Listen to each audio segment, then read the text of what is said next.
Hello দর্শক, আজকে এসেছিলাম দেওয়াগুড়ি টিন লাগাতে, তবে টিন লাগিয়ে ইতিমধ্যে শেষ করেছি। এই দেখুন 3 জন উপরে ছিলাম, এখনও এই যে 2 জন দেখতে পাচ্ছেন, এই 2 জন নামার চেষ্টা করছে। কোন দিকে নামবে এটা দিশা পাচ্ছে না, তবে পাশেই আছে সুপারি গাছ, লাগাল পাচ্ছে না আর কি, কিছু একটা উপায় করতে হবে। এই যে দেখুন টিন লাগিয়ে ইতিমধ্যে শেষ করেছি।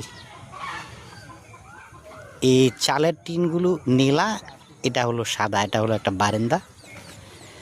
ইতিমধ্যে টিন লাগিয়ে শেষ করেছি। আমি এখন টিনের চালের উপরে আছি, আপনাকে দেখাবো আমি কোথায় আছি। দেখতেই পাচ্ছেন, আমি নিজেকেও দেখিয়ে দিলাম, আমি টিনের চালের উপরেই দাঁড়িয়ে আছি। ধন্যবাদ। যদি আমাদের কাজগুলো ভালো লাগে তাহলে লাইক শেয়ার কমেন্ট করে দিবেন, চ্যানেলটাকে ফলো করে দিবেন। আসসালামু আলাইকুম, ভালো থাকুন, সুস্থ থাকুন।